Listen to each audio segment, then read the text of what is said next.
Hey everybody, this is GGB. Today we're going to be talking about all the Saturday games. I hope you guys have enjoyed the facial hair, because this will be the last couple episodes.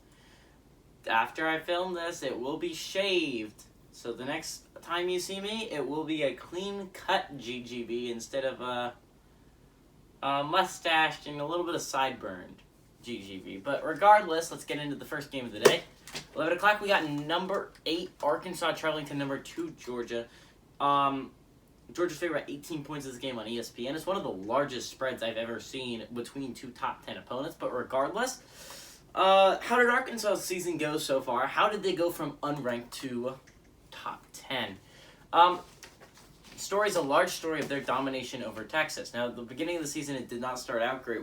They had a 38-17 win over Rice, but this game against Rice ended up playing way closer at halftime than it probably should have been. It was a way closer game than most Hog fans remember because of how the score ended up, but it was a very close game at halftime.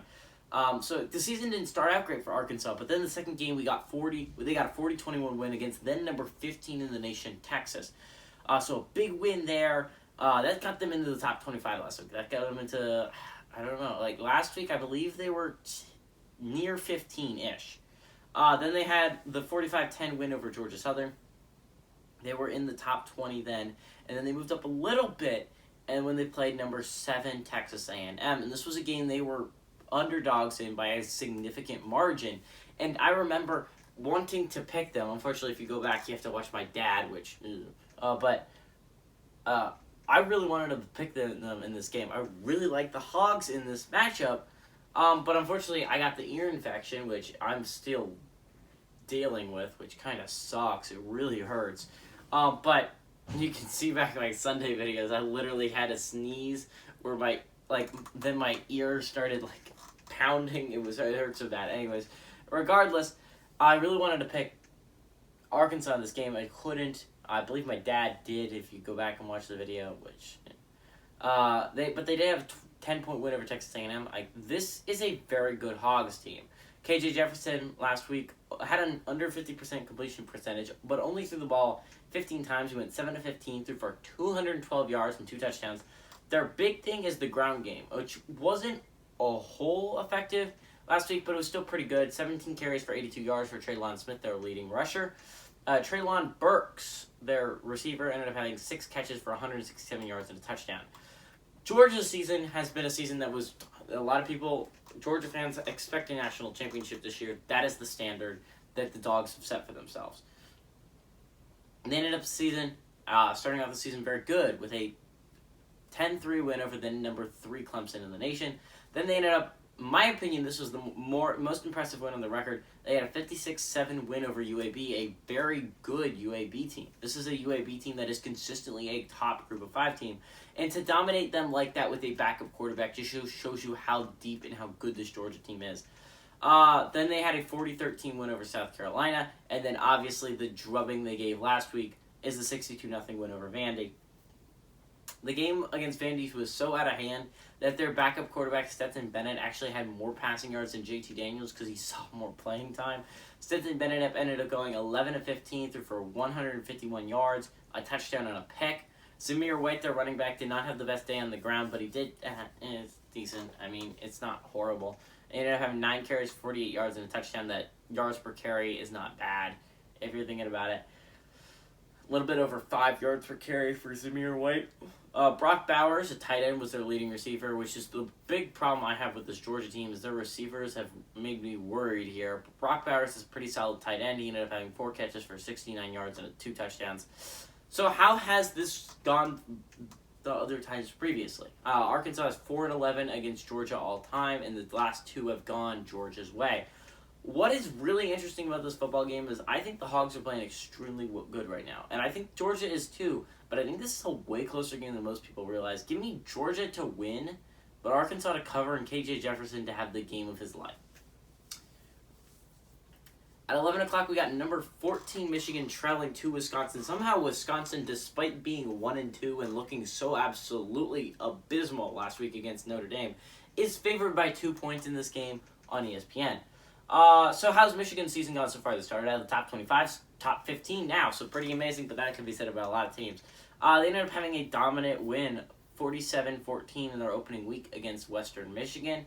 Then they had the awesome 31-10 win over Washington, and then they had the 63-10 win over Northern Illinois, which was insane looking back, because they scored a touchdown on their first 9 possessions, which is insane. Last week was their first tough game, and it's insane of a universe where I'm calling Rutgers a tough football game, but Rutgers is a tough football team right now, and they really showed it. They did pull it out. They ended up with a 2013 win over Rutgers. Rutgers is the first team that gave them a fight. By the way, this is one of the only teams in the entire NCAA. It might be the only one that has not committed a turnover this year, which is insane to me. They have no turnovers so far. Good job by Michigan. Michigan's honestly has turned the ball over a good amount over the past couple years, their quarterback play. That's what's interesting about this football team. Cade McNamara ended up going 9-16 threw for 163 yards. No touchdowns, no picks. They are playing good football right now. Cade McNamara is not going to go out there and win you a football game, but he's not going to lose you one either, and that's the quarterback play they've been getting over the past couple of years. Blake Corum ended up having 21 carries for 68 yards, and Mike Sainristil and leading the receiving with 1 reception for 51 yards. Again, this is not a team that is going to kill you with their explosiveness through the air. It is going to kill you with its ability to run the football very effectively, very efficiently. Wisconsin, on the other hand, has had a very heartbreaking start to the season. They ended up having a 16-10 loss, and then number 19 Penn State. Now that Penn State team has become number 4 recently. So again, not a horrible loss there. Then they had the dominant win, which you expect, against the Macabone, but they had a 34-7 win against Eastern Michigan at home. And then they lost 41-13 against number 12 Notre Dame. It was like, I don't know, neutral field. That game seems really bad. The score seems really lopsided, but Wisconsin had that lead in the 4th. They just really gave it up. This was more of Wisconsin blowing it than it was Notre Dame winning it. As you can see by the quarterback, Graham Mertz went 18 of 41. Let me repeat that again. He went 18 out of 41 passes. That's some god-awful passing statistics. Threw for 240 yards, which isn't horrible. He threw a touchdown, but he also threw 4 interceptions. And those 4 interceptions, a lot of them were soul crushers because they threw an interception that got Notre Dame. They had the ball and they were driving and they threw an interception to Notre Dame, which gave them more for the lead. This was more of a failure of Graham Mertz than it was of anyone else on either side of a success of anyone on Notre Dame's side or a loss of anyone else on Wisconsin's team. This loss can almost put 100% on Graham Mertz's shoulders. Chez Mellusi ended up having 18 carries to 54 yards, which was really insane to me because if you're watching the game, you're just like, run the ball. Every time you run the ball, it's getting 5 yards. Why the heck are you not running the football? But Kendrick Pryor, their leading receiver, ended up having 6 receptions for 69 yards and a touchdown. So who's won this game recently? Michigan all-time is 51-17. So they've historically been very good against Wisconsin. But the last 2 games have gone Wisconsin's way. So this game is really interesting because you got Wisconsin. If Wisconsin does not turn the ball over, if Graham Mertz does not play absolutely atrocious football, then Wisconsin is one of the best teams in the nation, in my opinion. Your defense is phenomenal. Chez Mellusi is a very good running back, not to mention Jalen Berger. But you also have Graham Mertz as your quarterback. He is really bad. He is not a good quarterback. So it leaves me torn. Wisconsin's favored in this game, but I think Michigan's the much better football team in this one. Give me Michigan, unfortunately, to beat Wisconsin on the road. 11 o'clock, we got Pitt traveling to Georgia Tech. Pitt favored by 3 points in this game on the ACC Network. How's Pitt's season gone so far? There was a little rough patch, but I'll go over it real quick. They ended up starting the season very well. They ended up dominating UMass like most people expected, and ended up having a 51-7 win against UMass. Then they had a 41-34 good game against Tennessee. It was a very close game. It was interesting either way. Then they ended up having the shootout loss with a 44-41 loss against Western Michigan, which it's not ideal if you're Pitt. And the only reason I'm picking this game is because, technically speaking, Pitt is still in the playoff conversation because their next game, they won 77-7 against New Hampshire. Kenny Pickett in that game went 24-28, threw for 403 yards and 5 touchdowns. Rodney Hammond Jr. ended up having 17 carries for 100 yards and 3 touchdowns. And Jordan Addison ended up having 6 catches for 179 yards and 3 touchdowns. Georgia Tech's side of things is an interesting story because Georgia Tech is the definition of if they had capitalized on their opportunities and if injuries had not happened, this could be an undefeated team right now. They ended up having a start of the season very disappointing, a 22-21 loss against Northern Illinois, a real heartbreaker. Then they ended up having a 45-17 win over Kennesaw State. They ended up having a 14-8 loss on the road to number 6 Clemson. And then they ended up having a dominating 45-22 win over then number 21 UNC. Why do I say this is, obviously, missed opportunities is the story of Georgia Tech's season? Because you have the Northern Illinois game, which you win if your defense doesn't let up a touchdown, and unfortunately they do. You have the Clemson game where you are at the 4th and goal at the 3-yard line with a touchdown 2-point conversion, ties it, and sends it to overtime against number 6 Clemson, and you can't get the deal done. The thing that I'm saying about injuries is, if you did not know, Jeff Sims, their starting QB, went down in the first game, and he did not emerge until they played UNC last week. So, if they had Jeff Sims, do they win that Northern Illinois game? If they have Jeff Sims and his explosive playmaking ability, do they win that Clemson game? And it's just like, Georgia Tech could be undefeated right now, but instead sit at 2-2 and they're out of the playoff conversation. So how did Jeff Sims do last week? He ended up going 10-13, 112 yards and a touchdown. I know that's not some awesome statistics, but this is what he brings to your football team, is his ability to run the football. He ended up having 10 carries for 128 yards and 3 touchdowns. That is how insanely good Jeff Sims is at running the football. That's why he's a necessary part of your team. Malaki Carter also had 3 receptions for 48 yards and a touchdown. Pitt in this series is 10-5. The last 3 have gone Pitt's way, and they've won 5 of 6. So, again, Georgia Tech recently has been dominated in this game, but luckily for Georgia Tech, it's at home. And on top of that, Georgia Tech, in my opinion, is playing better football than Pitt is. I guess they won their only game that was really good. It was against Tennessee, but then they lost the game they should have easily won against Western Michigan. So, this is a team that is interesting. I think Kenny Pickett can keep them in any football game, but I do like Georgia Tech's defense, and I like Georgia Tech's offense, especially Jeff Sims, way better than this Pitt team, but I do think it's going to be a shootout. I think Georgia Tech's going to pull off the upset. At 11 o'clock, we got Duke traveling to UNC. This is going to be a game that I was not suspecting picking. Well, actually, I was expecting to pick it, but for a different reason. I'll get to that later. UNC's favorite at 20 points in this game on ESPN2. So why was I surprised to be picking this football game? I wasn't surprised. I was expecting to pick this football game because I expected UNC to be in the playoff conversation at this point in time. They are out of the playoff conversation after 4 games, which I did not see coming. After week 1, I did not see Duke being in the playoff conversation in week 5, but here we are. Duke, let's start with the Duke's start of the season. It was a heartbreaker. They ended up having a 31-28 loss at Charlotte. That was a huge game for Charlotte. Obviously got their first win against a Power 5 opponent. Huge game for them. But unfortunately for Duke, it was a huge loss for Duke. It was very disappointing. But then they ended up having a bounce-back win, obviously, the next week against North Carolina A&T. Ended up winning that game 45-17. And then they had the game against Northwestern. And this was a game I thought could possibly be very good. It turned out to be pretty solid. They ended up having a 30-23 win over Northwestern. That was the big one for me. That's not an easy win. Like, the win against North Carolina A&T, you can classify that as easy. The next week when they play Kansas, you can classify that as easy.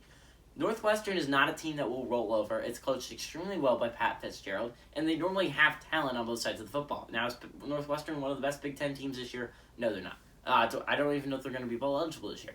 But I do know that it's a Big Ten team, and you're not playing Kansas and you're not playing Vanderbilt, which they didn't fight for shell. This is a team that is actually a top football team and that will give you a fight, and they did end up beating the Wildcats. And then they had the nice easy win, 52-33 against Kansas. Gunnar Holmberg, their quarterback, who has been pretty solid to start the year, if I'm going to be honest. And at 22 of 29, threw for 328 yards, threw for 1 touchdown, 1 interception, and added that 4 rushing touchdowns on the ground. Mateo Durant ended up having 21 carries for 124 yards and a touchdown. And Jake Bobo, their leading receiver, ended up having 7 catches for 105 yards. UNC, on the other hand, is a team that had very high expectations heading into the year, and ended up having those expectations extremely blown out of the water. This was a team that expected to be the playoffs this year. Like, they expected to be in the ASCC championship, and I don't know if that's going to happen this year, obviously. They started off the season very disappointingly with a 17-10 loss to Virginia Tech, obviously on the road, though. And then they ended up having the bounce-back win, 59-17 win over Georgia State. Then they ended up having another pretty impressive win, 59-39 against Virginia, where they went down. They got up early in that game, and then Virginia fought back, and then UNC ended up taking control of that game late, and it was very interesting. But then they ended up having the absolutely humiliating loss last week against Georgia Tech, 45-22 loss to the Yellow Jackets. Sam Howell ended up in that game not having bad stats at all, but unfortunately just not it leading to a win. Ended up going 25-39, threw for 306 yards and 2 touchdowns. Ty Chandler, their starting running back, which is a huge reason why I don't think this UNC team is very good this year, is the reason why you lose your top 2 running backs in Javonte Williams and Michael Carter, who are obviously both very good, both went high in the draft. And you end up with your running back last year, who was a number 3 option, starting, and it's just not working out. Ty Chandler has not been able to get going on the ground, and ended up only having 17 carries for 48 yards on the ground.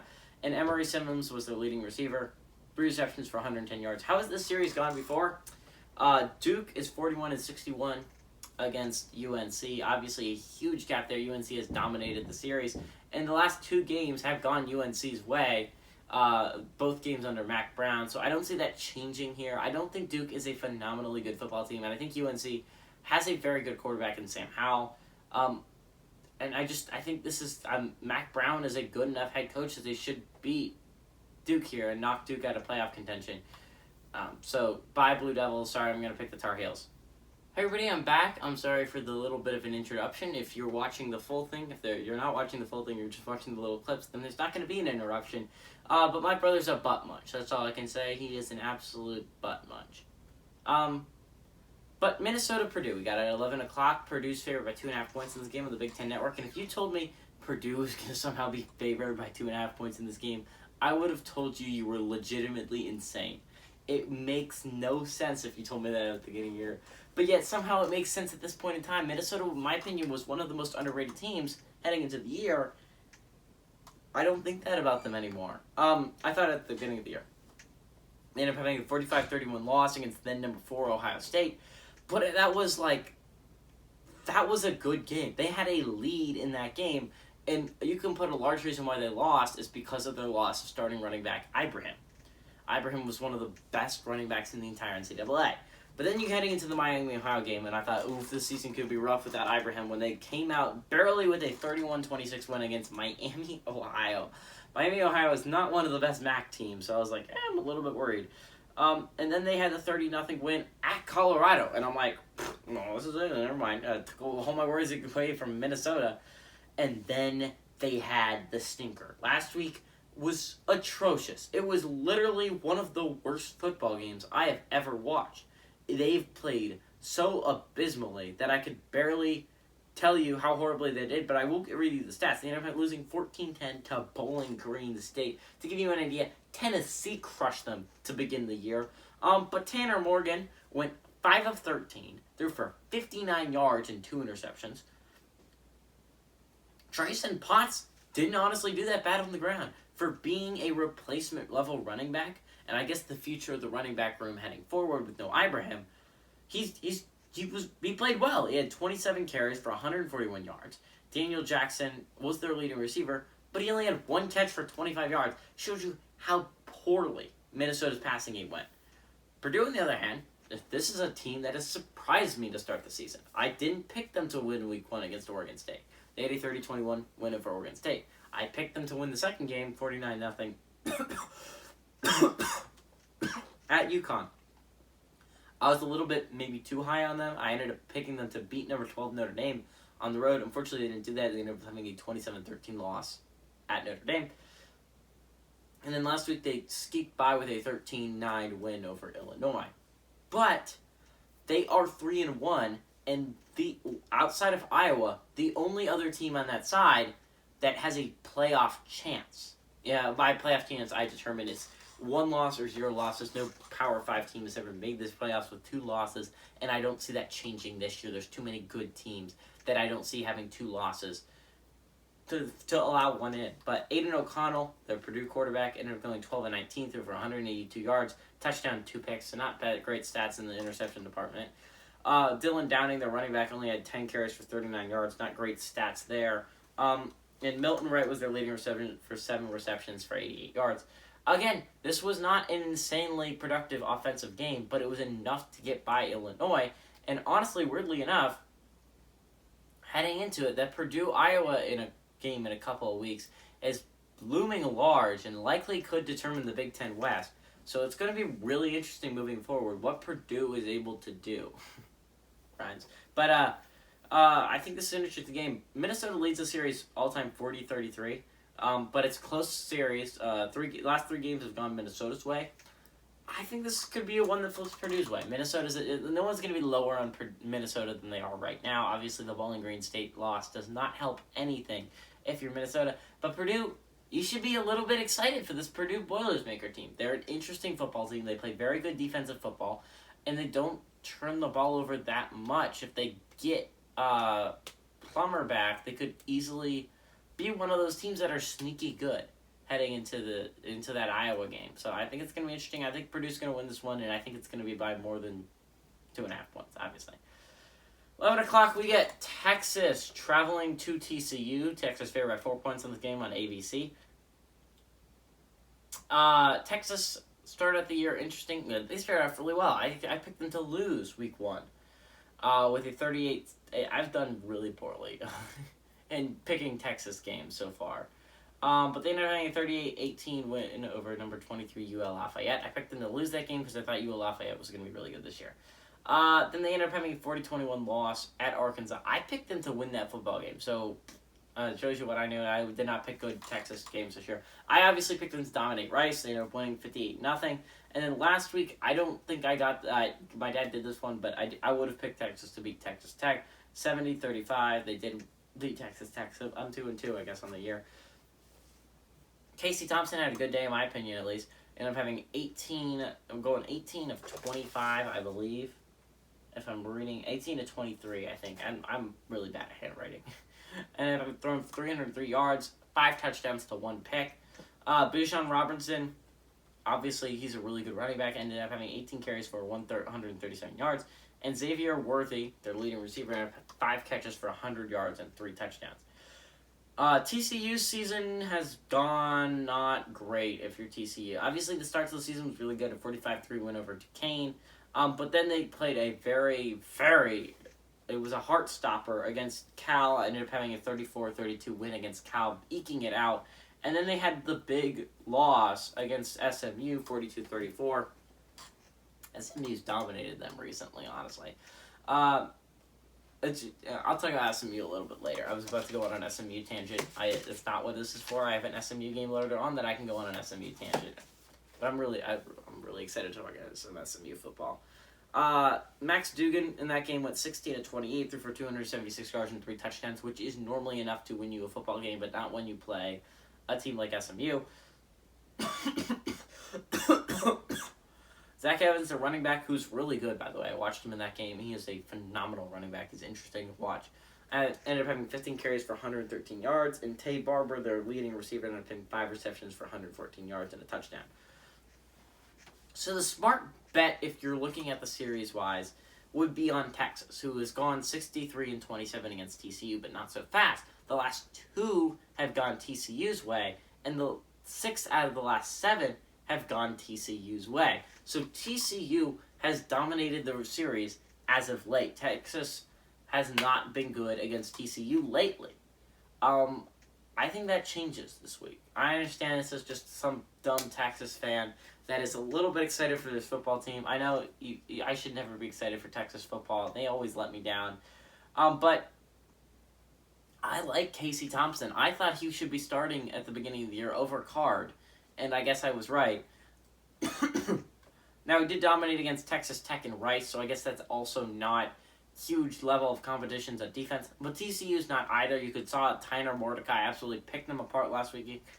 So I think this could be another huge game for Casey Thompson and make, again, another case that Texas might be back. Give me Texas to win this one and cover.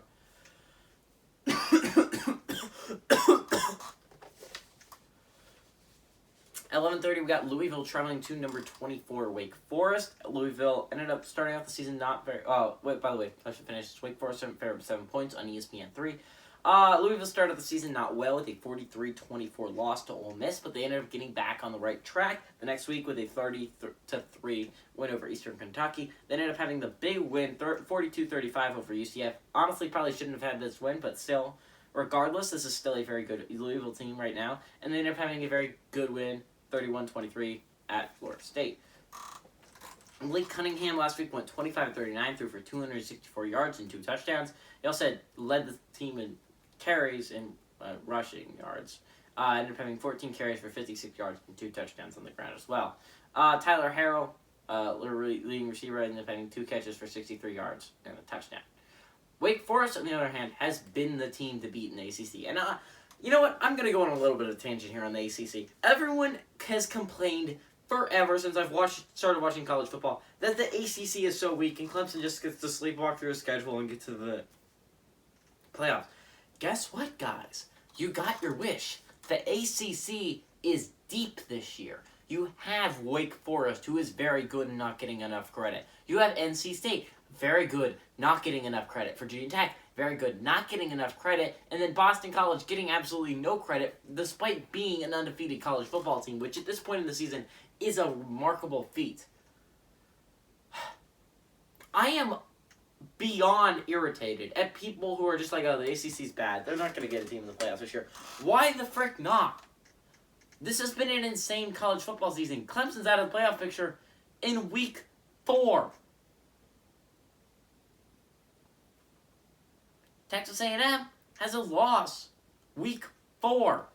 Arkansas is good. Arkansas is a top 10 team. Penn State's a top 4 team. Iowa's a top 5 team. Oregon's top 3. This is an insane college football season. Why can't there be an ACC team in the playoff? Answer me that. Why can't there be an ACC team in the playoff? What happens if the SEC eats each other? Is that not likely?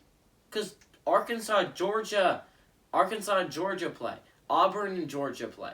Auburn and LSU play. I mean, all these teams could eat each other, and we could see an SEC team win it with 2 losses on their resume. In the Big 12, there are only 3 undefeated teams left. One of them's going down this week at the very least. Oklahoma could go down this week to Kansas State. Again, Pac-12, the only really chance for the Pac-12 is Oregon. What happens if Oregon slips up? And it's just like, the ACC is good this year. It's just Clemson's not good. And the fact is we completely ignore all the other teams in the ACC unless they're like coached by Mac Brown or they're Miami. But the fact is some teams that aren't known for being phenomenal at college football are really good this year. Wake Forest is one of them. They ended up having a 42-10 win over Old Dominion to start the season, 41-16 win over Norfolk State, 35-14 win over Florida State, and then they ended up having a dominating win against Virginia this week, 37-17. To give you an idea of how good this offense has been, again, I just read you those numbers. The least amount of points they've put up is 35 points in a football game. No one else can say that. That is a top-tier team, right? Alabama can't say that. Georgia can't say that. Penn State can't say that. Oregon can't say that. This is an offense that is insane. Let's read some Sam Hartman stats from last week. Against Virginia, so not an easy this isn't Norfolk State. This is a Virginia defense that's pretty solid normally. Sam Hartman went 17 of 29, threw for 270 yards and 3 touchdowns. Justice Ellison on the ground had 13 carries for 86 yards and a touchdown. And Ja'Cory Robertson ended up having 4 receptions for 91 yards. This Wake Forest Demon Deacons offense is so insanely good this year. It is nuts how dominant and good this Demon Deacons team has the chance of being, and especially with a side without Clemson being dominant, Boston College and NC State being the only real threats to that side, Wake Forest has a chance to go undefeated down the stretch and make the playoffs. And I legitimately do believe that, and I don't think they're getting enough respect. Give me Wake Forest to dominate here. I think they're going to crush Louisville. Give me Wake Forest to cover that 7-point spread. At 1:30, we got number 7 Cincinnati traveling to number 9 Notre Dame in one of the biggest marquee matchups of the week. Cincinnati favored by 2 points in this game on NBC. Again, Cincinnati's only played 3 games so far. They did not play last week. That was their bye. So a bye heading into the Notre Dame game. Started the season very well with a 49-14 domination over Miami, Ohio. Started slowly against Murray State in week 2, but ended up having a 42-7 win regardless. And then the game against Indiana, they really did struggle the first half. Ended up pulling it out, though, 38-24 at Indiana, by the way. Desmond Ridder last week did not, 2 weeks ago, I guess, did not have the best day, and only going 20-36, threw for 210 yards, a touchdown and a pick. Jerome Ford showed why he's not Jarek Dokes, ended up only having 20 carries for 66 yards, although did end up getting 2 touchdowns. And Alec Pierce ended up having 5 catches for 86 yards, no touchdown. Notre Dame, on the other hand, has had a weird season so far. Top 10 team to start the year, but then they ended up having a weird game, 41-38 at FSU. Barely escape in overtime. And then they had a weird game against Toledo, ended up barely escaping Toledo, 32-29. And then they had the game against Purdue. This is the first game they actually played against a quality opponent, and they ended up dominating 27-13. And then the next week, they beat number 18 Wisconsin, just absolutely down 41-13. Now the game was a lot closer than the final score indicates, but still a very good, dominant game. Jack Cohn in that Wisconsin game went 15-29, threw for 150 yards and a touchdown. I understand he did not play for the majority of the game, but they had about even stats, but Jack Cohn had technically better stats, so I put his down. Kyron Williams has had a bad year to start the year. Bad start to the year, at least. And up only at 18 carries for 33 yards. Kevin Austin Jr. had 6 catches for 76 yards and 2 touchdowns. Notre Dame team's really interesting. So is Cincy. Really, this is a likely elimination game for both teams. Now, I'm going to keep picking Notre Dame team games if they lose, because Notre Dame's still a team that with a loss can make the playoffs. Just some certain things have to happen. Cincy, on the other hand, they lose and they're likely out of the playoff picture, but if they win, they have a huge marquee win. Again, Cincinnati is 0-1 against Notre Dame. They've only played 1 time, and it was a 58-0 dominating win by Notre Dame in 1900. So it's been over a century since they've last played. I think this is going to be an interesting game. I think it's really good. I think the Bearcats are going to win this one. I know I've been picking against Notre Dame the past 2 weeks now. I think this is the one I'm finally going to get right. Give me the Bearcats to win and cover this 2-point spread. At 1:30, we got UL Monroe traveling to number 16 Coastal Carolina. Coastal Carolina favored by 33.5 points in the game on ESPN+. UL Monroe has not had the best start to start the season. It did not have the best start to start the season, but they've won their last 2. They ended up losing their first game 45-10 at Kentucky, but it was a game most recently UL Monroe fans expected to lose. They ended up having a very close game that they did not want to have with a 12-7 win over Jackson State, but then the next game they had a dominating 29-16 win over Troy. So, I mean, good balances the bad. Rhett Rodriguez last game, their starting quarterback, went 10-16, threw for 131 yards and a touchdown. Andrew Henry had 19 carries for 108 yards and a touchdown. And Zach Jackson had 4 catches for 180 yards and a touchdown. Coastal Carolina, on the other hand, has had a dominant start to the season. They ended up having a 52-14 win against Citadel, 49-22 win against Kansas. They had a 28-25 game against Buffalo. That was the one scare. If you're a Coastal Carolina fan, Buffalo actually gave you a game which was to be expected. Buffalo's a very good Group of 5 team, and I thought that was going to be one of the better matchups in that week. Little did I know it was going to be one of the greatest weeks as I can remember. College football is phenomenal. A lot of close games. Then they have obviously the bounce back 53-3 win over UMass. Grayson McCall went 10-14 in that game, threw for 162 yards and 2 touchdowns. Braden Bennett on the ground had 8 carries for 83 yards, averaged over 10 yards per carry and a touchdown. And Javen Hiley ended up having 5 catches for 118 yards and a touchdown. So UL Monroe has gone 3-0 against against Coastal Carolina all time, right? This is a weird, different Coastal Carolina team, and it has very much changed since the last time these two teams played. This is a Coastal Carolina team that has been dominating opponents on the regular. Their only loss in the past, I guess, going back to last year, was that bowl game loss against BYU. Actually, not BYU, it was against Liberty, I'm sorry. This is an interesting game, mainly because I really want to see Grayson McCall again. I love watching this man throw the football around. I think he's a first-round draft pick, if I'm going to be honest. I like Coastal Carolina here. I legitimately do. I think Coastal Carolina is the dominant football team. I think they're going to crush UL Monroe. I'm sorry, guys, but Coastal Carolina is a really good team right now. At 2:30, we got number 12 Ole Miss traveling to number 1 Alabama in one of the better matchups of the week. This game's on CBS, and Alabama's favorite by 14.5 points. Ole Miss has had a very good start to the season. Had a 43-24 win over Louisville, had a 54-17 win over Austin Peay, and had a 61-20 win over Tulane. If you notice that the stats defensively aren't bad, their most amount of points given up in a game is 24 points, which is not something I'm used to saying with this Ole Miss defense. Ole Miss defense this year is statistically average, which if you could get a statistically average defense and you get Ole Miss's offense, I believe almost any coach in the NCAA will take that.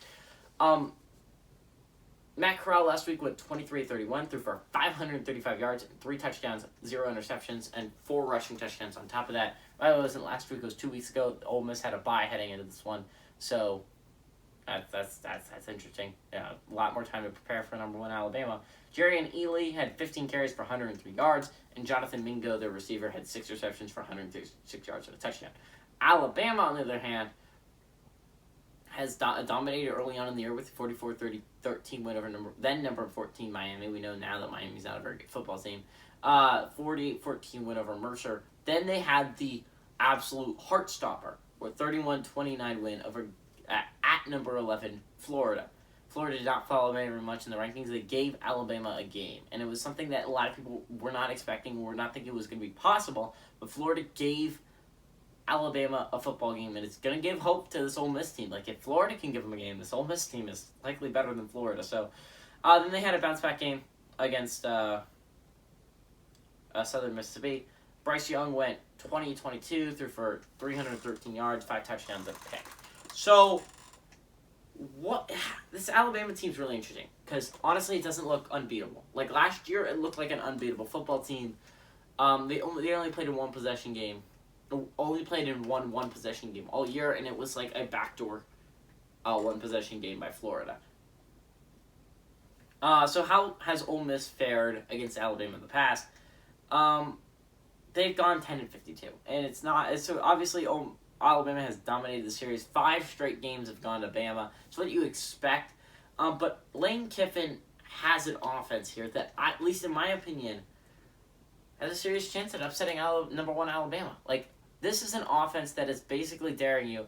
You got to go shot to shot with us if you want to win. You want to win a football game? We're going to put up, at the very least, 53 points in a football game.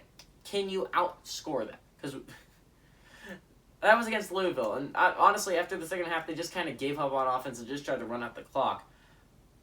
That was their least amount of points in the game. They've scored 54 after that and then 61. So do they keep going up? Because honestly, I think it could happen. Last game, I think they scored in the 50s, I believe. In the 50s or like late 40s. So like it's like an offense that is insanely good. I'm going to go with the upset here. Give me Ole Miss to upset number 1 Alabama and be a crazy college football weekend.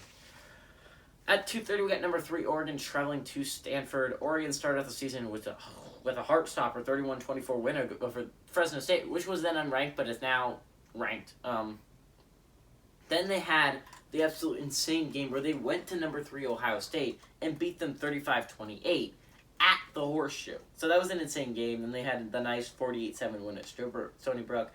Then they had a 41-19 win over Arizona, which is, like, the score is a lot different than that game actually was. If you go back and watch that game, you could, like, I don't understand. You just go back and go to the fourth quarter. Like, this was a 4-point game at one point for, like, Arizona. It was like, and Arizona had the football. It was just the fact is Arizona's a bad football team, but, like, I'd like to hope that Oregon just skipped over preparing for that game and just decided to prepare for Stanford, because honestly, if you're Oregon, Anthony Brown Jr. had a decent day, I guess. He ended up going 10 of 21, which isn't good statistically. I understand that part, under 50%, but he did have 206 yards and 3 touchdowns. Travis Dye ended up having 5 carries for 92 yards, which just shows you why the heck were you not getting Travis Dye the ball more? Honestly, C.J. Verdell and Travis Dye both did not get the ball in this game at all. And it's like, dude, if you just run it, you win the game easily against Arizona. And it's just like, they want to make Anthony Brown throw. I'm like, why? Why? It doesn't make any sense. Jalen Reed ended up leading the team in receiving yards, but it was only on 1 catch, and that was a 63-yard touchdown. Stanford, on the other hand, has been the tale of weird games. It's just a weird game. They ended up obviously losing to Kansas State. Anyone who knew anything heading into that game knew Stanford was going to lose that football game. The fact is, you do not run a 2-quarterback system in any level in the NCAA, outside of, like, Arkansas State being, like, the one exception out of, like, so many teams that have tried it and failed. Dude, just because Arkansas State's able to run a somewhat effective offense doing it does not mean you should try. It's the exception to the rule. It does not change the rule. It was obvious that did not work out. But then they settled on Tanner McKee, and that ended up having a 42-28 upset over the number 14 USC at that stadium. Then they ended up having a 41-23 win over Vandy.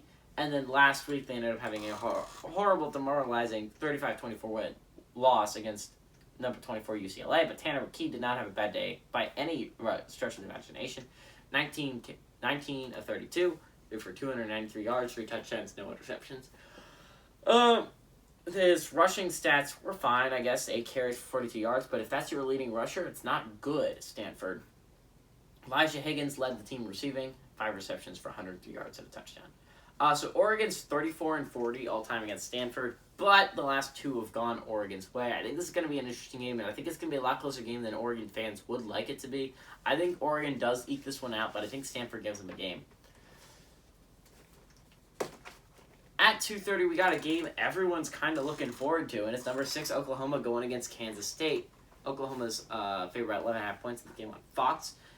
If you're wondering why that is, all we got to do is look at the history. Kansas State under Chris Kleiman has gone 2-0, but I'll tell you about that a little bit later. I'll get to it a little bit later. Let's talk about the season in review for Oklahoma. They ended up having a 40-35 win over Tulane. They eked it out a victory over a big Green Wave. They ended up having a very good follow-up game, a 76-0 win over West Carolina. But then after that, they ended up having a very close game against 23-16 win over Nebraska. And then they ended up having another close game, which required a game-winning field goal, 16-13 win over West Virginia. Again, yet to play on their own, so their first true road test. And this is a Oklahoma team that is just, like, eking by every week. And it's just, eventually they're going to lose, right? It's just statistically it would make sense that they can't eke by every week and then expect to keep winning football games. It just would make zero sense. I don't understand how they do it. But Spencer Rattler last week had not a horrible game, I guess. 26 of 36, 256 yards, a touchdown and a pick. Fact is, they could not get the ground game going at all. Credit to West Virginia where it's due.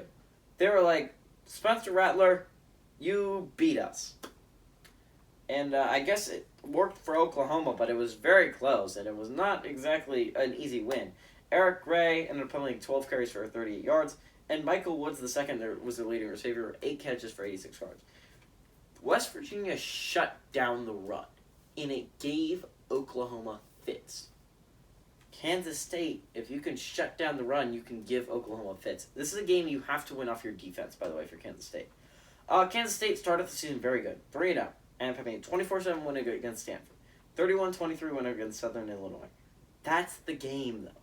That is the game that possibly changed all of this. Kansas State was a team I had underrated to start the year, a team I thought was a possible playoff team. That's how much faith I had in this team. And in that game, Skylar Thompson goes down with a knee injury. Now, he's getting better. He's getting there. Fortunately, not going to be able for this game. So if you can survive, if you're Kansas State from this game, you could still be in playoff contention, and you get your starting quarterback back, and it's like the reinforcements are coming. You just have to get there. They ended up having a 38-17 win against Nevada, which was impressive because Nevada's one of the better Group 5 teams right now. But last week was the heartbreaker. They had a 31-20 loss against Oklahoma State. It wasn't exactly unexpected, but still. Not a great day passing. Jaron Lewis, their quarterback, went 10-19, threw for 148 yards, a touchdown, and a pick. Their other quarterback ended up rushing the ball the most, had the most rushing yards, had 3 carries for 28 yards. Again, not ideal when your, I guess, third-string quarterback is running the football so much. Well, not running the football so much, just running the football, and he's your leading rusher, and he's not even getting that many yards. Deuce Vaughn was their most productive through the air, and it just shows you that Malik Knowles needs to get more involved in this offense. He's a very good receiver, and I don't understand why they didn't use him more. Ended up having 5 catches for 73 yards and a touchdown. As Deuce Vaughn, that is. Oklahoma 76-21 against Kansas State all time, but here's the kicker. The last 2 games coached by Chris Klieman have been in Kansas State's favor, so that's why I was planning on, heading into the year, picking Kansas State and Skylar Thompson to win this game. That's where it lies. Skylar Thompson's not going to be in this game. So this is going to be the first game Chris Klieman has coached against Oklahoma without his quarterback, Skylar Thompson. And Skylar Thompson, it's not like he was just there during those wins.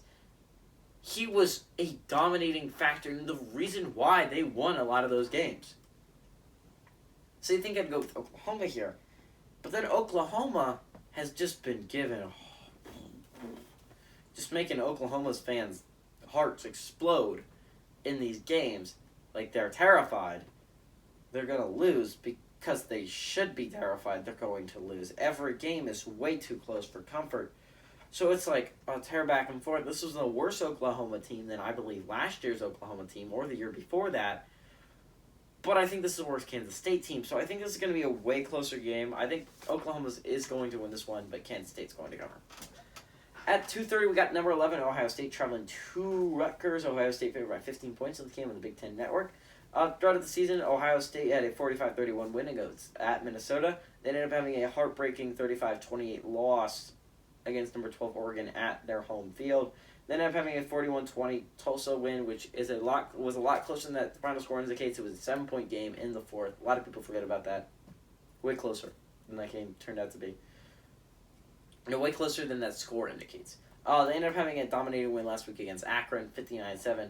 But honestly, they played their backup quarterback. They just didn't even care about starting C.J. Stroud. Kyle McCord ended up going 13-18, threw for 319 yards, 2 touchdowns and a pick.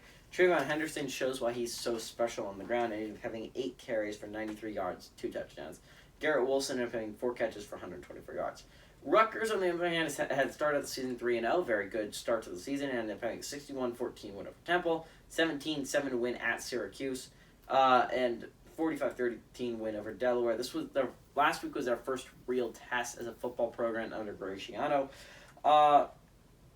As to see if they really changed. They were playing number 19 Michigan on the road, playing at the Big House. They ended up actually playing a very close game, 20-13 loss to the Michigan Wolverines. But Noah Vedral had a very good game and going to 18-31, threw for 156 yards and a touchdown. Isaiah Pacheco ended up having 20 carries for 107 yards. So again, averaging over 5 yards per carry.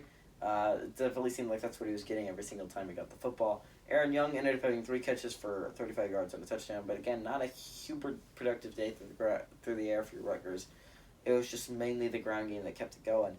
Ohio State is 7-0 against Rutgers all time, so this is a chance for Rutgers to at least lodge a win and a step towards trying to even the series back up. So who do I think is going to win? I think it's going to be Ohio State's game, but I think Rutgers is going to make it a closer game than most Buckeyes fans would like it to be. I think Rutgers covers that 15-point spread. 2:30, we got Syracuse traveling down to Florida State. Florida State somehow favored by 5.5 points despite being 0-4 on the year on the ACC Network. Syracuse had a 29-9 win against Ohio to start the year. Then they had the heartbreaker 17-7 against Rutgers, but they did end up bouncing back with a 62-24 win against Albany, and they ended up getting a win that I did not expect them to last week with a 24-21 win over over Liberty. Liberty being a very good college football team, at least recently. Garrett Schrader was their starting quarterback. He had not passing for a lot of yards, but still ended up somehow winning this game. It was a lot through the ground. Ended up going 6 of 15, so it attempted only 15 passes. Only threw for 77 yards, but it did end up having 2 rushing touchdowns on the ground. Sean Tucker on the ground was their starting running back, who had the most productive day, had 32 carries for 169 yards and a touchdown. And Sean Tucker was also their leading through the air, although that wasn't that impressive. Again, only completed 6 passes, 2 of them to Sean Tucker for 27 yards. Florida State's, on the other hand, was a season that started out pretty strongly with a 41-38 loss against number 9 Notre Dame, but it was a close game that went to overtime, and honestly, it was Seminoles. It was very close to a Seminoles win. Then they ended up having the heartbreaker 2017 loss against Jacksonville State, a game they should have had if they called prevent defense on a Hail Mary pass instead of calling some weird cover 2 scheme. Then they had the next week at Wake Forest that was just a dominating win by Wake Forest in every possible way, 35-14 goes to Wake Forest. And then they had the 8-point game, 31-23 against Louisville. Honestly, 3 one-possession losses, and if any of those go the different way, then this could be a 3-1 football team, and we could be talking them in a whole different light. But on the other hand, Mackenzie Milton went 24-39 last week, threw for 248 yards and a touchdown and a pick. Fact is, it's just the offensive line for Florida State cannot hold up right now. Mackenzie Milton is in constant duress, and that's just not the way he should be playing quarterback. Deshaun Corbin had 11 carries for 159 yards and a touchdown, and Andrew Parchment had 5 catches for 86 yards and a touchdown. So Syracuse is 2-11 all-time against Florida State. Florida State has obviously dominated the series. Even the last game in 2019, these 2 teams played against each other, went to FSU. So, I really want to pick Florida State because I really want my underrated thing to be right. Now I understand they have to go 6-2 to hit that over and get that bowl game. But I think this could be a place for the start. I don't have a huge amount of confidence in Syracuse, and if you can figure out how to shut down their ground game, they are a very easy team to beat. So give me the Seminoles to win this one. Another favorite, but I'm really not confident picking it. 2:30, we got Texas Tech traveling to West Virginia. West Virginia favored by 7 points on ESPN2. Texas Tech started the season very good. 38-21 win over Houston. Houston being a very good football team. And then they ended up having a 28-22 stinker against SFA, but they were able to pull it out in the end. Then they ended up having an awesome 54-21 win over Florida International. The game was a lot closer at the beginning, but regardless. And they ended up having a horrible 70-35 win against Texas. So if the rules hold out the same, you started with a very good win against Houston, and then a disappointing game, very good game, disappointing game. Maybe this game was impressive for Texas Tech. Henry Colombi ended up taking over for Tyler Shuck last week after he went down with an injury. Broken collarbone, so this is likely, that was it for Shuck this season. Henry Colombi is now their starting quarterback. He ended up going 17-23 in the game, 324 yards, 3 touchdowns, and a pick. Not bad for a guy just thrown into the action. So Roderick Thompson ended up having 16 carries, 54 yards. Texas mainly focused on making them pass the ball with their QB and Kalen Geiger, and having 5 catches for 100 yards and a touchdown. West Virginia, on the other hand, has been an interesting football team. If they win their one-possession games outside of the Virginia Tech one, which they did win, 3 of their games have been one possessions. They've lost 2 of them. If they win those games, they are an undefeated West Virginia team. We're looking at them as the top 20, top 15 kind of team.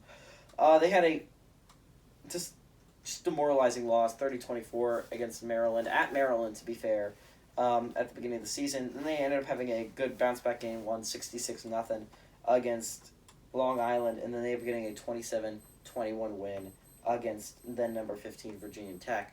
So this is an interesting West Virginia team, and then obviously they lost last week 16-13 against number 4 Oklahoma at Oklahoma. Jarrett Dogue did not have a good game.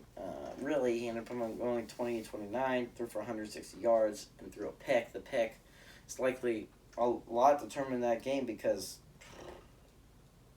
can't have turnovers in a close game like that. Letty Brown was kind of shut down on the ground, ended up having 15 carries for 66 yards. And Bryce Ford Wheaton ended up having 8 catches for 93 yards. So West Virginia's got to be more productive through the air and on the ground in this game against Texas Tech, but luckily Texas Tech's defense is not very good this year. Texas Tech is 4-6 against West Virginia all time, but the last two have gone Texas Tech's way. I think this is going to go West Virginia's way. In my opinion, you're bringing in a brand new QB against a West Virginia defense that takes their job very seriously in getting after the QB. It's going to make them uncomfortable, and I think this is going to be West Virginia's game to easily take. At 3 o'clock, we got USF traveling to SMU. SMU favored by 21 points in this game on ESPNU. USF season started off not great. They are 1-3 up until this point. They started the season with a 45-0 loss to NC State. Then they had a 42-20 loss to then number 13 Florida. Then they went and picked up a win, a 21-point win, 38-17 win over Florida A&M University. And then they ended up having a heartbreaking 35-27 loss at number 15 BYU. But that's actually a way closer game than most people thought it would be, and honestly made Timmy McClain larger reason why. Went 17-24, threw for 186 yards. Jaron Mangham on the ground had 26 carries for 86 yards and 2 touchdowns, and Xavier Weaver through the air had 5 receptions for 76 yards. SMU, on the other hand, is a team. They're an interesting football team. They're undefeated, so obviously you got to respect them. I think SMU is quite possibly a top 25 team right now, and honestly, it's building up until the crescendo of the SMU Cincinnati game. If they're both undefeated in that game, man, we're going to see some fireworks. They ended up starting the season with a 56-9 win against Abilene Christian. Then they had a 35-12 win against North Texas. Then they had that third game of the season, which everyone remembers if you've been following college football, is the insane 39-37 win at Louisiana Tech, in which SMU completed a Hail Mary pass to win the game. It was an insane Hail Mary pass. It was drawn up perfectly by Sonny Dykes. Beautiful, beautiful play call. Beautiful play. And then they ended up having the 8-point win against TCU at TCU. So, again, insane game there. Tanner Mordecai, honestly, I remember him having a better game. He ended up going 17-28 for 245 yards, 4 touchdowns, but also threw 3 interceptions, which I just straight up do not remember for some reason while watching this game. But the insane part of this game was the running game. Ulysses Bentley, the fourth, had 20 carries for 153 yards and a touchdown. The game, SMU by the end of the game ended up having 350 yards rushing. It was an insane game on the ground for SMU, and then Danny Gray through the air. Danny Gray, obviously being the amazing threat for SMU, had 4 catches for 130 yards and a touchdown. Now, USF leads SMU all time with a 3-2 record, but the last game went to SMU. So, reasonable people are going to pick SMU here. SMU is a very exciting football team this year, a very good football team. I think second best team in the American right now, and quite possibly the best if they end up beating Cincinnati. I like SMU by a lot here. I think SMU is a much better team than South Florida. Give me SMU to blow out and cover that 21-point spread. At 4 o'clock, we got Army traveling to Ball State. Army favored by 10 points in this game on ESPN+. Army won their first game of the season, 43-10 at Georgia State. And then they had the heart thumper. They ended up getting a 38-35 win against Western Kentucky. They had a 52-20 win against Uconn the next week, and a 23-10 win against Miami, Ohio. Christian Anderson last week went 0-5, but he did lead his team in rushing yards, had 15 carries for 236 yards and 2 touchdowns. Total of 384 rushing yards on the ground for Army. Ball State has had a weird year, coming off a year where they won the MAC and was one of the most impressive teams. They ended up they're 1-3 right now, with their only win being a Week 1 31-20 win against Western Illinois, which you can go back and watch that video if you want from me. Then they ended up having a 44-13 loss at number 11 Penn State. Makes sense. And then they ended up having the heart wrencher if you're Ball State, because this is after you think you're a pretty good 1-1 team. They end up losing 45-12 to Wyoming, at Wyoming to be fair.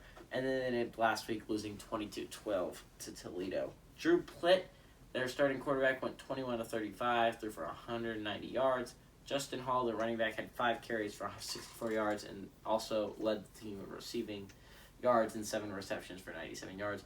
This series is all tied up, 3-3 for both teams, so whoever wins this one takes the lead in the series. The last game we went to Army in 2014, so this is going to be interesting. I think this is Army's game to win, and honestly, if you're Army, you need to pick up this win heading into next week because you start a rough stretch in a little bit. You play some really tough football teams, including Wisconsin next week, so Army's got to pick up the win here if they want to have a chance to stay undefeated and make the playoffs. So give me Army to destroy Ball State. At 5 o'clock, we got number 10, Florida, traveling to Kentucky.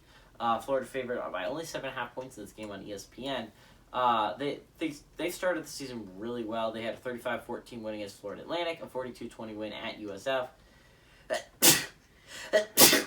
Sorry.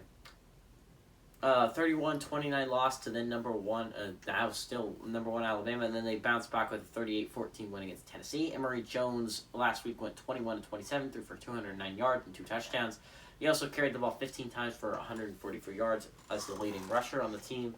And Justin Shorter was the leading receiver with 3 catches for 54 yards, showing you how much they spread the ball out last week. That is the Penn State short transfer, by the way, if you did not know.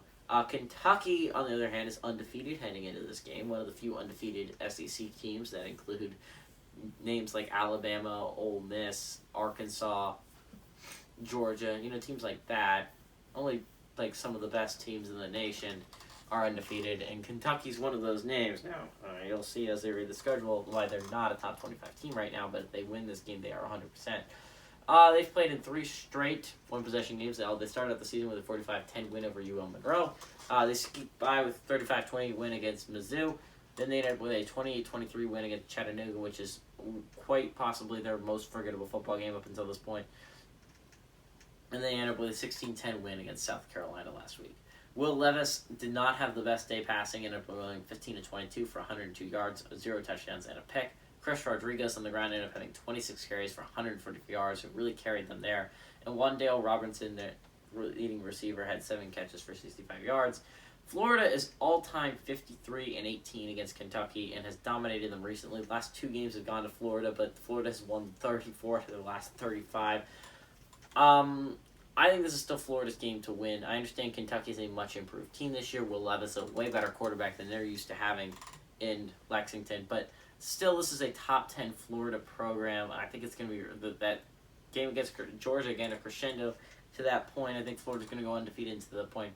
I think if Kentucky wins this game, it's really interesting in the SEC West, SEC East. I don't know. I think it's the SEC West, but it's really interesting on that side because Florida is probably the second best team on that side. If Kentucky wins, then they really only have one tough game on their schedule remaining. If you don't count LSU, which I don't, that's Georgia, right? If they lose to Georgia, you're still looking at a 1-loss SEC team in Kentucky, which you got to think about taking in the playoff conversation. So I think it is a pretty huge game for Kentucky and Lexington, but unfortunately, I do think Florida's the better football team here. I do think they're going to win this one pretty easily. Give me Florida to win and cover. At 5 o'clock, we have Louisiana Tech traveling to number 23, NC State. NC State favored 18.5 points in this game on ESPN/ACC Network Extra. Louisiana Tech's an interesting football team because they could easily be 4-0 right now if you take away 2 football plays. That's their Week 1 35-34 loss at Mississippi State if they miss that field goal. Just think about how much that changes things. If Mississippi State misses that field goal, Louisiana Tech wins that game. They started the season 1-0. You just take out 2 plays, really, and this is a 4-0 football team. Then they play Southeast at Louisiana at home. It's a way closer game than you're expecting, but they do pull that one out, 45-42. Then they lose 39-37 to SMU on the Hail Mary pass.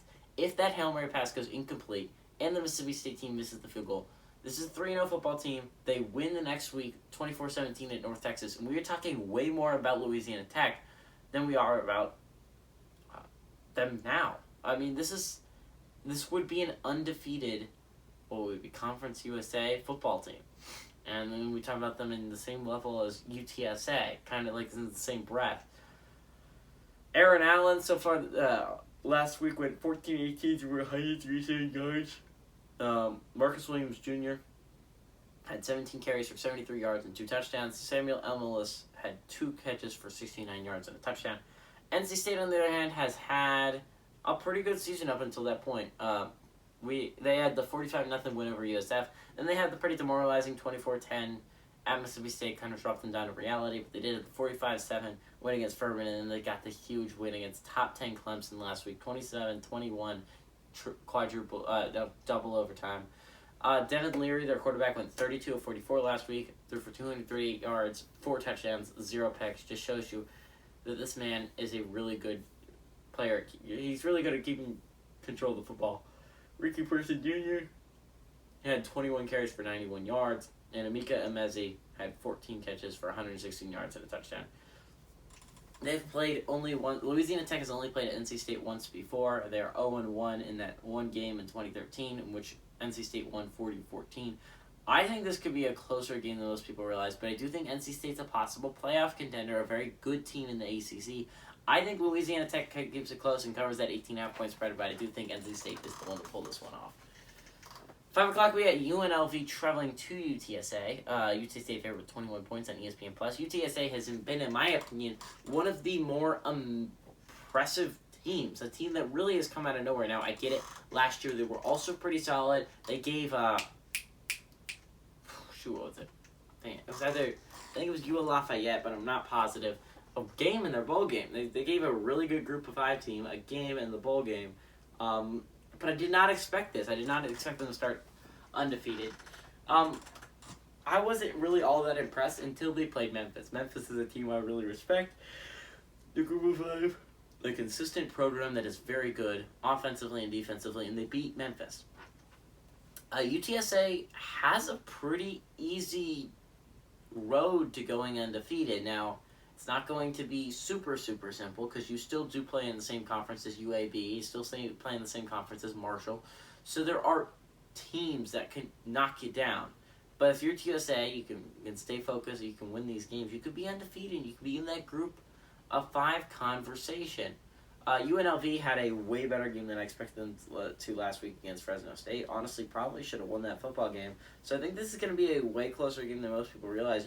UNLV is not a garbage program maybe anymore. I still think they pretty much suck. But UTSA might have a little bit more of a fight on their hand than they're used to, although I do think UNLV goes back to their losing ways.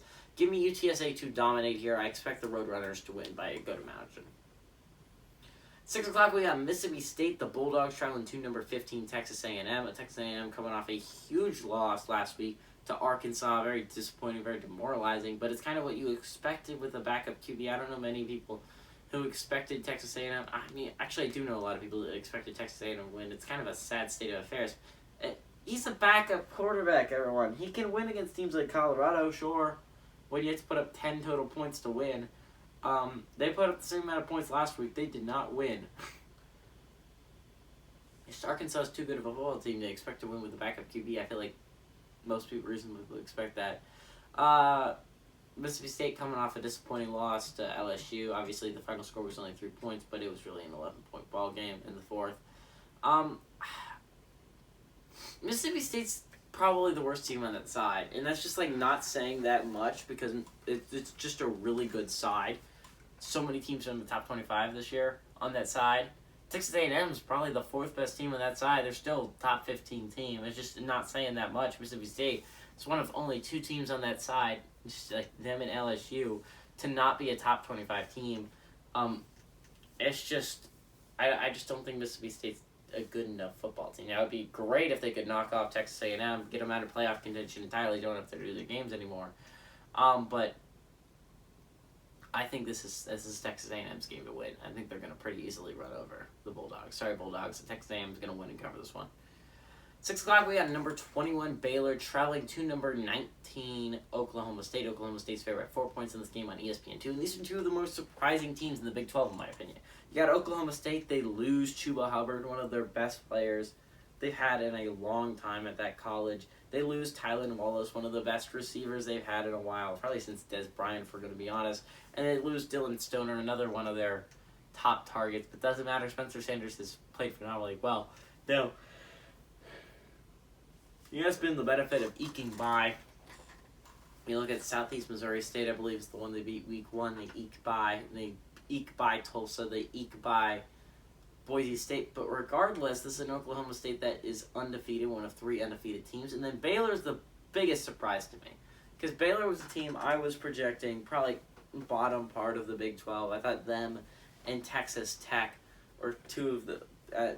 them, Texas Tech, and Kansas. Obviously, Kansas is just in their own realm of bad. But I thought Texas Tech and Baylor would be down there.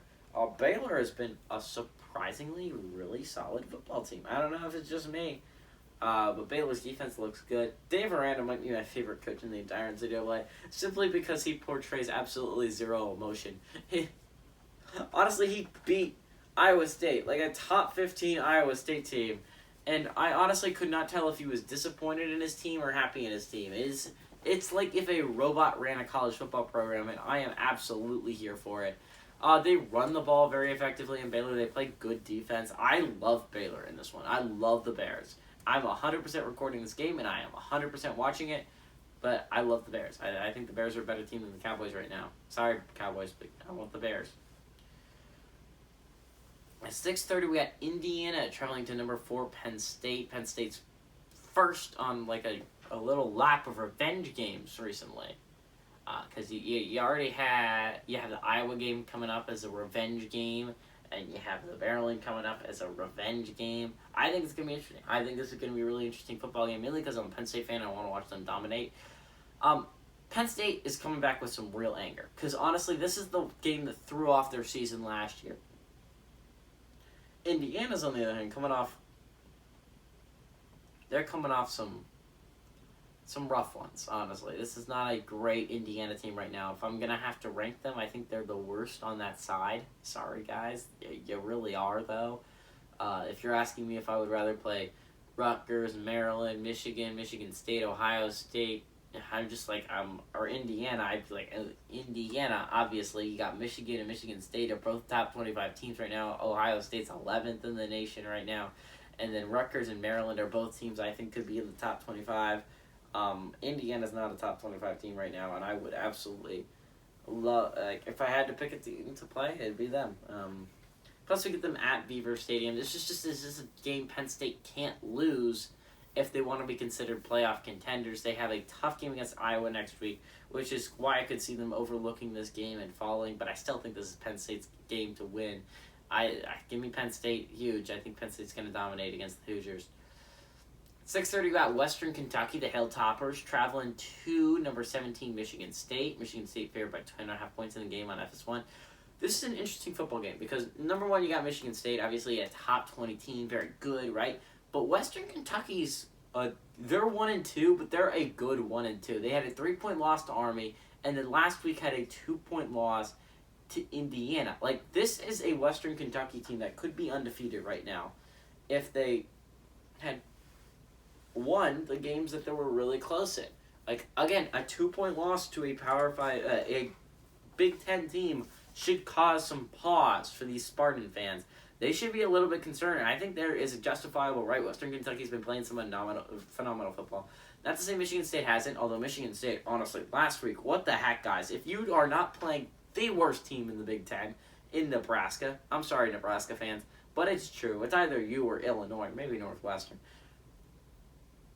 If you're not playing them, you lose. You cannot gain 10 total yards in the second half, and you cannot not have a first down. You can't not have a first down in the second half and expect to beat any single team that's not named Nebraska. If you do that against Western Kentucky, I'm sorry, you will lose this football game because Western Kentucky's a good enough team to take advantage of it. I think this is going to be a closer game than most people realize. Give me Michigan State to win, but Western Kentucky to cover that 10.5 point spread. At 6:30, we got Boston College traveling to number 25 Clemson. Clemson favored by 14.5 points on the ACC network. And can someone, for the love of God, explain to me why number one Clemson is a top 25 team? Because I cannot wrap my head around it. And explain to me why Boston College deserves to be 14.5 point underdogs. All Boston College has shown us is that they are good. Like, the only close game they've had so far is against Missouri, right? Missouri's a good football team. And they won. It's not like they gave the game away. They won that football game. They were clutch. They played plays when they needed to, and this is with a backup quarterback, mind you. Clemson literally is the definition of not clutch. It doesn't make big time plays. Now, the game against Georgia Tech, Skalski made a big time play, tackling on 4th and goal. They didn't get the onside though. Like, honestly, they give up every single step to a team to win, and then they kind of just try and make an effort at the end, which is enough for Georgia Tech. It was not enough for NC State last week. NC State gave them every opportunity to take care of their. They literally like, we have a win in regulation, but we will give you overtime. We will spot you overtime. And Clemson's like, you guys take it. I mean, like, I don't care. I don't really want to win this football game. Why is Clemson a top 25 team and Boston College not? Boston College is an undefeated team. They are 4-0. They've looked extremely good so far. Clemson is a 2-2 team, and I understand I'm going to look really stupid if Clemson dominates this game. I like Boston College. I love the Eagles here. I think Boston College is a phenomenal football team. They are 4-0 for the first time since Matt Ryan was their quarterback. That shows you how improved this Boston College team is. I really like them here, and I think they're going to win. I think they're going to pull off the 14.5 point upset. I think they're a better football team than Clemson. 100%. Give me Boston College to win. At 7 o'clock, we got UL Lafayette traveling to South Alabama. I'm sure you're understanding. GGB, you magnificent man. Why are you picking this football game? Not really all that important. Not a ranked team, not a Power 5 team, and to that I'd say, yeah, I understand. I understand why you think that. I don't know if I've explained this before. It's teams that are technically in the playoff conversation, and weirdly enough, as South Alabama is technically in the playoff conversation, if we're talking about it logistically, they're not. Like, no one is, like, talking about the playoffs and, like, you know what team I think is underrated, I think is going to make the playoffs? South Alabama. No one said that in a sentence, ever. Even South Alabama fans are just, no, we're not going to playoffs. Come on. Come on. Like, Cincy fans can think that. I mean, even UTSA fans can think that. South Alabama fans are not thinking that. They're hoping to get a bowl game this year, if we're going to be honest. This is a huge game for South Alabama. Because South Alabama has not beaten UL Lafayette in a long time. They just don't beat UL Lafayette that often. They're normally not a very good football team, which is why it's so phenomenal to see the Jaguars at 3-0. Oh, I really want them to win this one. Honestly, guys, as a Jaguars fan, I really would love them to see a pick one win here. I just don't think it's going to happen. I'm sorry, fellow Jaguar fans, but UL Lafayette's a good enough football team. It's coached by a really good coach in Billy Napier. There's a reason why he was being offered Power 5 jobs this year. I'd love for him to win. But the fact is, UL Lafayette's 12.5 point favorites for a reason. I think they're going to win and dominate in this game. We're going to lose the Sun Belt's second undefeated team. At 8 o'clock, we got number 22, Auburn, traveling to LSU. LSU somehow favored by 3 points in this game on ESPN. Actually, I kind of do get it. Auburn is just in such a weird spot right now. They have such a good running game. And it's just like, it's killer to watch as someone from the outside. Because if you just get a halfway decent QB that's not Bo Nix, then you win. So, like, there's this controversy going on. Is Bo Nix the starter or is TJ Finley? Honestly, I think TJ Finley's the starter, at least from what I saw against Georgia State. But the fact is, they did need some late-game heroics to beat Georgia State. Georgia State's a team that got blown out by Army earlier in the year. Freaking Army crushed them. This is not a phenomenal football team, guys. Georgia State has not been playing great football as of late.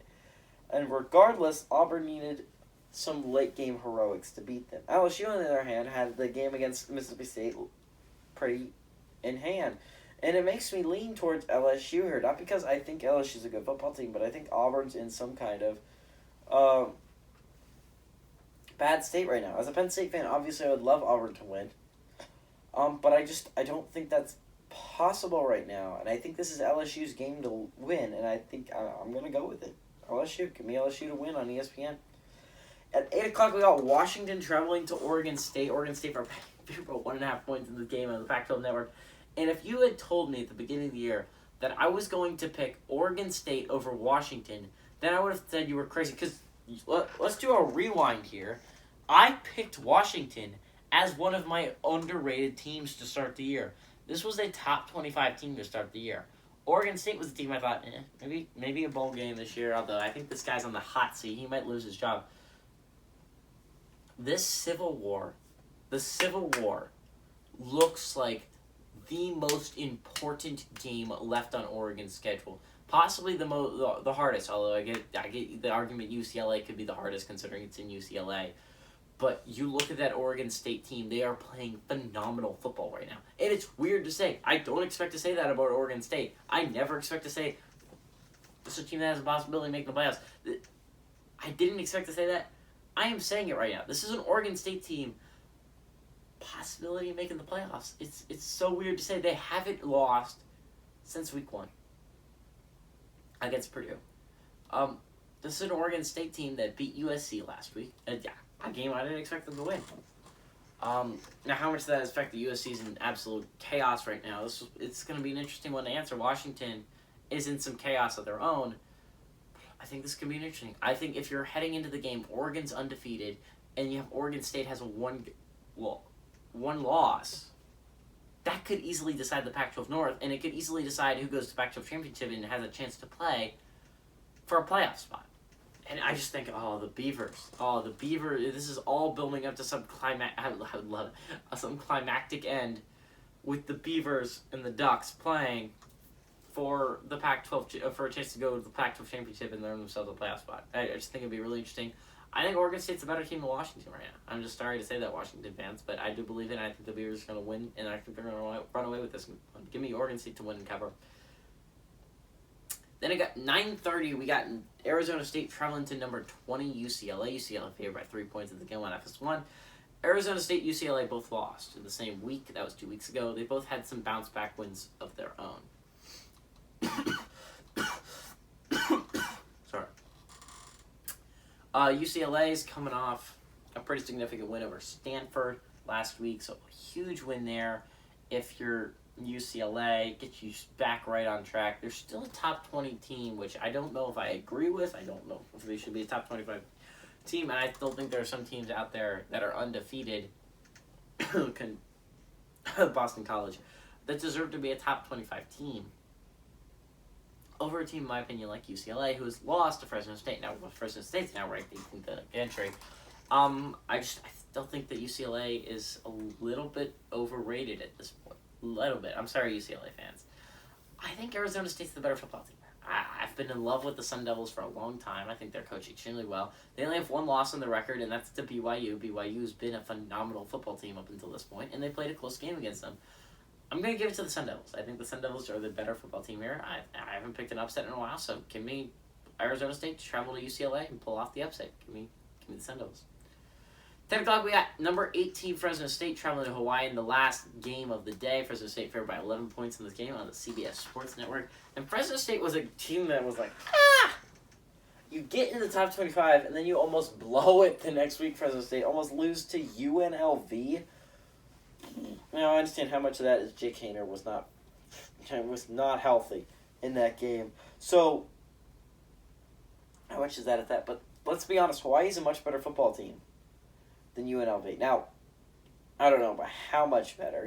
Hawaii's not been a good football team lately. But they haven't absolutely sucked. They have not been atrocious like UNLV has been so far. Hawaii's normally pretty solid, and I think they're coached well enough that they could make this a really good game against Fresno State. I think Haener's going to end up pulling out some late game heroics when we get a game-winning field goal or something like that. But I think this is going to be a way closer game than people expect it to be. Give me Hawaii to cover, but Fresno State to win. But hey, everybody, this is GGB Close Pepper saying, adios amigos.